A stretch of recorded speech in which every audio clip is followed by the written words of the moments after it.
Hello and welcome back to Hydroponics Daily, your go-to podcast for everything soilless cultivation. I'm your host, Dr. Russell Sharp, and today's episode is about a museum that I discovered recently in Holland, and it's the Westlands Museum, and it's dedicated to the history of the Westlands area, but this is a massive greenhouse growing area, so most of the exhibits were about growing crops and greenhouse cultivation. So I thought I'd share some of the interesting things they have on display there that might be interest to you, both from a hydroponic and a horticultural perspective.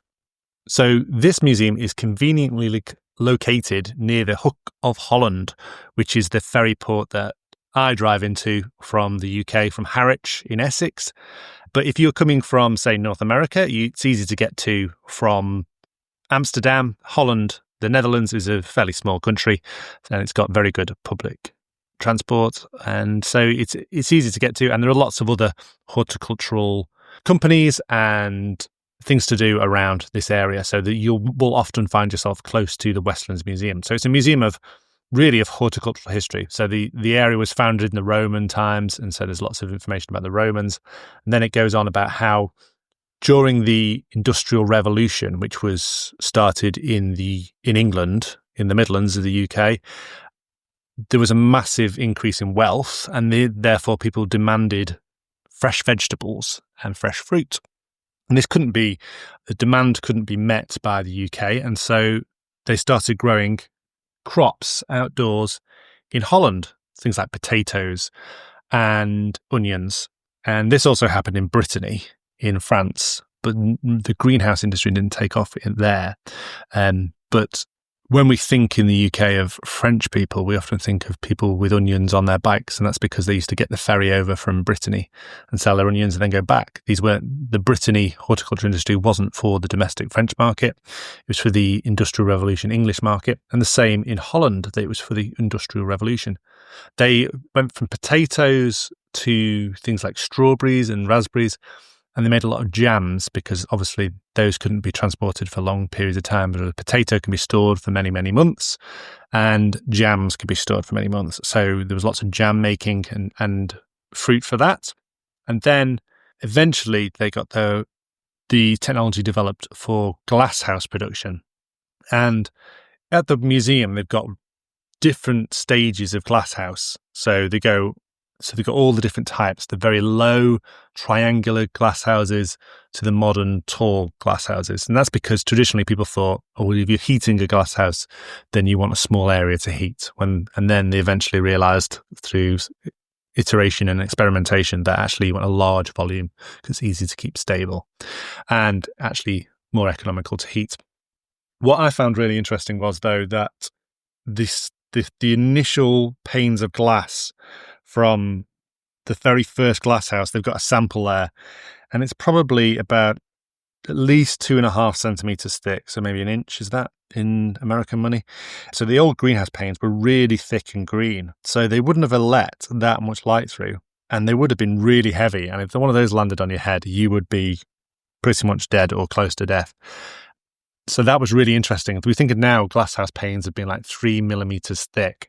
So they have that on display. They've got loads of tools and implements that were used in things like soil testing and pest control, so like big fumigation boxes and things like this. One thing that I did see, which was really interesting, was a wooden box, and it was described as earth ray box, used for neutralizing negative earth rays to promote the growth of plants. I have no idea what that is, but yeah, some sort of weird box that's also got a compass, it would appear, on the lid. So I have no idea what that was used for, but if you've got any ideas, I'll say that again. Earth ray box used for neutralizing negative earth rays to promote the growth of plants.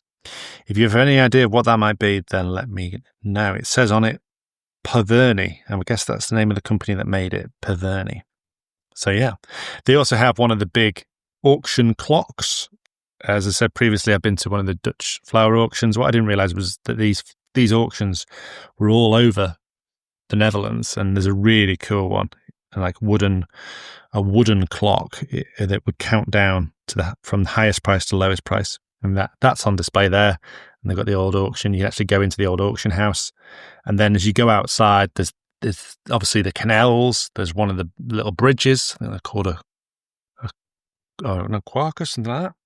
And they've got a display of old forgotten vegetables. So things like endive, which was one of the forced vegetables, and what other ones have they got? Those sort of root vegetables, black root vegetables. What are they called? Salsify. Yeah. So and all sorts of things, fennel and not necessarily forgotten, but more obscure. Then there's sort of A-frame or lean-to greenhouses with lots of grapes in there. There's a whole team of volunteers that are really, really nice to speak to. They've got loads of information. A lot of them speak good English, and they'll tell you about the history of the place as well if you've got any questions. And they're harvesting all the vegetables and the fruit, and you can actually buy the fruit and vegetables in the shop and in the gift shop, as well as get a really nice coffee as well.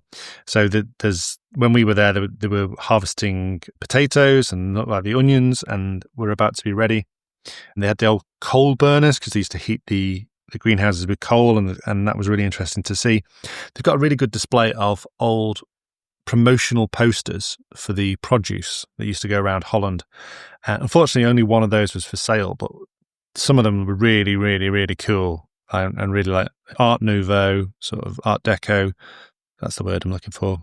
Litho prints as well, and things like that. So a really interesting museum, and they've even got a play attic above the coffee shop where you can take your kids and they can pretend to be horticulturalists and grow crops and take them in their boat around the little play area and stuff. So it's a really cool museum. And especially if you're waiting for a ferry, maybe you've been to Green Tech or one of the other shows in Amsterdam and you've got a couple of hours to kill, I definitely recommend the Westlands Museum in Holland. So hopefully that was of interest. And if you've got any questions, you can ask me or just email the museum directly. Definitely one to put on your list if you've not been to it. Okay, thank you very much for listening. And until tomorrow, that's been Hydroponics Daily.